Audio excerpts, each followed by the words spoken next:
আসসালামু আলাইকুম। আমন্ত্রণ বাংলা ভিশন সংবাদে আপনাদের সাথে আছি পৃথা ইসলাম কনক। শুরুতেই বিআরবি কেবলস সংবাদ শিরোনাম।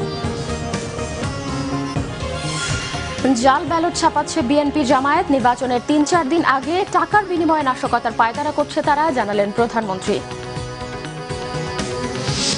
ভোট পাবে না জেনে আদালতকে ব্যবহার করে নির্বাচন বানচালের ষড়যন্ত্র করছে সরকার, অভিযোগ ফখরুলের। নির্বাচন সুষ্ঠু না হলে পরিণতি হবে ভয়াবহ, হুঁশিয়ারি ডক্টর কামালের। সিরিজের দ্বিতীয় টি-20তে আজ উইন্ডিজের মুখোমুখি হচ্ছে টাইগাররা। প্রথম ম্যাচের ভুল শুধরে ঘুরে দাঁড়ানোর চ্যালেঞ্জ। দেখছিলেন বিআরবি কেবলস সংবাদ শিরোনাম। এসএসআরএম এর প্রতিটি টিএমটি বার গ্রাহকের আস্থা চেয়েও স্থায়ী। Shahriar steel mills limited. এবার বিস্তারিত। নির্বাচন ঘিরে বিএনপি জামায়াতের ষড়যন্ত্রের অভিসন্ধির বিষয়ে দলীয় নেতাকর্মীদের সজাগ থাকার নির্দেশ দিয়েছেন আওয়ামী লীগ সভাপতি শেখ হাসিনা। তিনি বলেন, দলটির নেতাদের প্রচারণা নাই, হয়তো তারা জাল ব্যালট ছাপাচ্ছে। টাকার বিনিময়ে নির্বাচনের ৩-৪ দিন আগে দেশের নাশকতার পায়তারা করছেন বলেও আশঙ্কা করেন শেখ হাসিনা। বুধবার বিকেলে ধানমন্ডি সুধা সদন থেকে চট্টগ্রাম, কক্সবাজার, ব্রাহ্মণবাড়িয়া ও পিরোজপুর জেলার স্থানীয় আওয়ামী লীগ আয়োজিত জনসভায় ভিডিও কনফারেন্সিং এর মাধ্যমে যোগ দেন আওয়ামী লীগ সভাপতি শেখ হাসিনা। এ সময় 4টি জেলার মহাজোটের প্রার্থীদের পরিচয় করিয়ে দেন।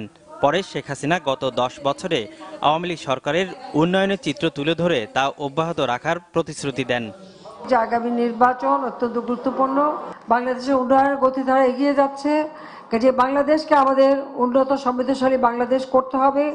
তিনি বলেন, জনগণ থেকে বিচ্ছিন্ন বিএনপির প্রার্থীরা যাতে নির্বাচনে ভোট জালিয়াতি ও সন্ত্রাস করতে না পারে সে বিষয়ে সতর্ক থাকতে হবে।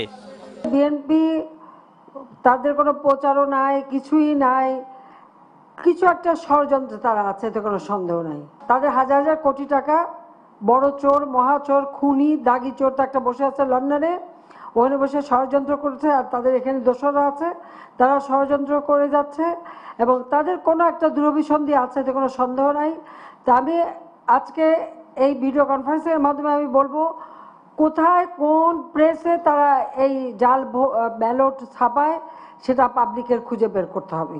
আর ঠিক নির্বাচনের 3-4 দিন আগে থেকে তারা একটা সন্ত্রাস করবে এবং প্রচুর টাকা ছড়িয়ে তারা নির্বাচনটাকে তাদের পক্ষে নেবার একটা পরিকল্পনা করছে। মানুষের সার্বিক উন্নয়নে আওয়ামী লীগ সরকারের বিকল্প নেই বলে মন্তব্য করেন শেখ হাসিনা। সেই প্ল্যান করে সৈয়দ আব্দুল মুহিত, বাংলা ভিশন, ঢাকা। নিরাপদে ফিরুক আপনার কাছের মানুষ। অশোক লেল্যান্ড, এটি ইফাদ অটোস লিমিটেডের পণ্য। সরকার আদালতকে ব্যবহার করে নির্বাচন বানচালের গভীর ষড়যন্ত্র করছে বলে অভিযোগ করেছেন বিএনপির মহাসচিব মির্জা ফখরুল ইসলাম আলমগীর। এক বিবৃতিতে একথা বলেন তিনি। এদিকে কুমিল্লায় আলাদা নির্বাচনী জনসভায় বিএনপি মহাসচিব বলেছেন, জনগণের ভোটে নির্বাচিত হতে পারবে না জেনে জনরায়কে পরাজিত করার চক্রান্ত করছে ক্ষমতাসীনরা। কুমিল্লা সদর দক্ষিণের জাতীয় ঐক্যফ্রন্ট ও বিএনপির প্রার্থী কারাবন্দী মনিরুল হক চৌধুরীর নির্বাচনী জনসভায় যোগ দেন বিএনপি মহাসচিব মির্জা ফখরুল ইসলাম আলমগীর, কৃষক শ্রমিক জনতা লীগের সভাপতি বঙ্গবীর কাদের সিদ্দিকী সহ ঐক্যফ্রন্টের নেতারা। সমাবেশের শুরুতেই কানায় কানায় ভরে যায় ফুলতলী মিনি স্টেডিয়াম। বক্তব্যে গুম, খুন, নির্যাতনের বর্ণনা দিতে গিয়ে আবেগ আপ্লুত হয়ে পড়েন বিএনপি মহাসচিব। বলেন, স্বাধীনতার সব স্বপ্ন চুরমার করে দিয়েছে সরকার। গণতন্ত্র ও বেগম জিয়ার মুক্তির জন্য ভোট চান ধানের শীষে। আমরা আর এই নব্য স্বৈরাচারীর হাতে দেশকে ধ্বংস হতে দিতে পারি না বন্ধু। আমরা আমাদের ইশতেহারে বলেছি, গণফ্রন্টের ইশতেহারে বলেছি, বিএনপি ইশতেহারে বলেছি আমরা যে আমরা গণতন্ত্রকে প্রতিষ্ঠিত করতে চাই, মানুষের অধিকার প্রতিষ্ঠা করতে চাই। 30 ডিসেম্বরের নির্বাচনে ধানের শীষের প্রার্থীকে জয়ী করতে জাতীয় ঐক্যফ্রন্টের নেতারা সবার প্রতি আহ্বান জানান। একই সাথে তারা বলেন, দল ক্ষমতায় গেলে ইশতেহারে দেয়া তাদের প্রতিশ্রুতি তারা পূর্ণ করবেন। এর আগে চান্দিনায় ঐক্যফ্রন্টের প্রার্থী রেদওয়ান আহমেদের সমর্থনে আয়োজিত সমাবেশে মির্জা ফখরুল বলেন, বেআইনিভাবে ক্ষমতায় থাকা সরকার নির্বাচনে জিততে রাষ্ট্রের সব অঙ্গ প্রতিষ্ঠানকে ব্যবহার করছে। বিরোধী দলকে ভোটের মাঠে মোকাবেলা করতে ভয় পায় উল্লেখ করে বিএনপি মহাসচিব বলেন, হামলা, মামলা, দমন পীড়নে শেষ রক্ষা হবে না। এই নির্বাচন একটি প্রহসনে পরিণত হতে যাচ্ছে। জনগণকে বোকা মনে করবেন না। জনগণ খুব ভালো বোঝে কিন্তু জনগণ এটাও জানে, বিশ্বাস করে যে জনগণের ঐক্যবদ্ধ প্রচেষ্টার মাধ্যমে সব কিছুই ধূলিসাৎ হয়ে যাবে, সব ষড়যন্ত্র চক্রান্ত পরাজিত হয়ে যাবে। কুমিল্লা যাওয়ার পথে পথসভায় নেতাকর্মীদের উদ্দেশ্যে বক্তব্য দেন বিএনপি মহাসচিব। মিজানুর রহমান সবুজ, বাংলা ভিশন, কুমিল্লা।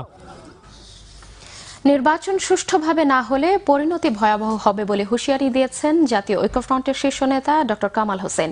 বুধবার দুপুরে সুপ্রিম কোর্ট বার মিলনায়তনে এক আলোচনা সভায় ডক্টর কামাল বলেন, বিচার বিভাগ স্বাধীনতা হারিয়ে ফেলেছে।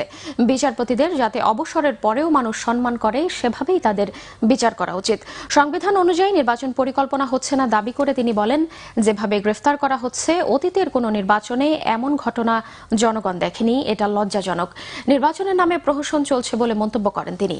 নির্বাচনের যে কয়েকদিন বাকি আছে ওই সময়তে পূর্ণ ক্ষমতা প্রয়োগ করতে নির্বাচন কমিশনের প্রতি আহ্বান জানান ডক্টর কামাল।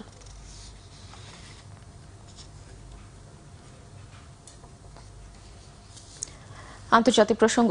যুক্তরাষ্ট্রের প্রেসিডেন্ট ডোনাল্ড ট্রাম্পের ঘোষণার পর সিরিয়া থেকে মার্কিন সেনা সম্পূর্ণ প্রত্যাহারের প্রক্রিয়া শুরু হয়েছে। এদিকে শান্তি প্রতিষ্ঠায় আফগানিস্তান থেকে মার্কিন সেনা প্রত্যাহারের শর্ত দিয়েছে তালেবান জঙ্গিরা। 2000-এর মতো মার্কিন সেনা সম্পূর্ণ প্রত্যাহারের ঘোষণার পর প্রেসিডেন্ট ট্রাম্পের সাথে বৈঠক করেন মার্কিন ভাইস প্রেসিডেন্ট মাইক পেন্স ও প্রতিরক্ষামন্ত্রী জিম ম্যাটিস। পরে পেন্টাগন জানায়, সেনা প্রত্যাহারের পর সিরিয়ায় জঙ্গি তৎপরতা বিরোধী নয়া কর্মসূচি শুরু হবে। এর আগে সিরিয়ায় আইএস জঙ্গি পরাজিত হয়েছে এমন দাবি করে টুইট করেন মার্কিন প্রেসিডেন্ট।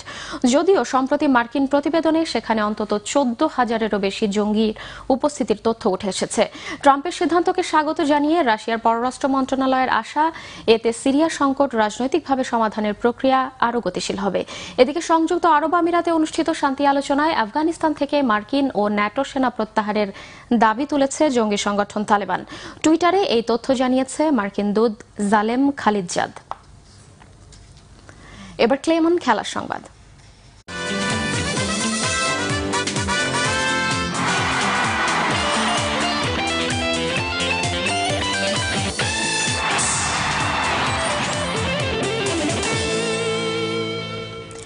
ইউসিবি সিরিজ দ্বিতীয় টি-20 ম্যাচে আজ ওয়েস্ট ইন্ডিজের মুখোমুখি হচ্ছে বাংলাদেশ। প্রথম ম্যাচের ভুল শুধরে ঘুরে দাঁড়ানোর চ্যালেঞ্জ স্বাগতিকদের। মিরপুর শেরেবাংলা স্টেডিয়ামে বিকেল 5টায় শুরু হবে দিন রাতের ম্যাচটি। টি-20তে দুবারের বিশ্ব চ্যাম্পিয়ন ওয়েস্ট ইন্ডিজ যে কোনো প্রতিপক্ষের জন্যই ভয়ঙ্কর। ডু অর ডাই ম্যাচে স্বাগতিকদের জন্যও আরেক চ্যালেঞ্জ। বুধবার মিরপুর নিবিড় অনুশীলনেই কাটিয়েছে ক্যারিবীয়রা, তবে গণমাধ্যমের সাথে কোনো কথা বলেননি তারা। এদিকে বাংলাদেশের জাতীয় দলের অলরাউন্ডার সৌম্য সরকারের মতে, সিরিজে ঘুরে দাঁড়াতে দায়িত্ব নিতে হবে ব্যাটসম্যানদের। পেস বোলারদেরও মনোযোগী হতে হবে নিয়ন্ত্রিত বোলিংয়ে। এই ছিল এখনকার মতো। পরের সংবাদ বেলা 11টায় দেখার আমন্ত্রণ রইল। এছাড়া ফেসবুকে বাংলা ভিশন সংবাদ সরাসরি দেখতে লগ ইন করতে পারেন facebook.com/বাংলাভিশনে। এতক্ষণ সঙ্গে থাকার জন্য ধন্যবাদ সবাইকে।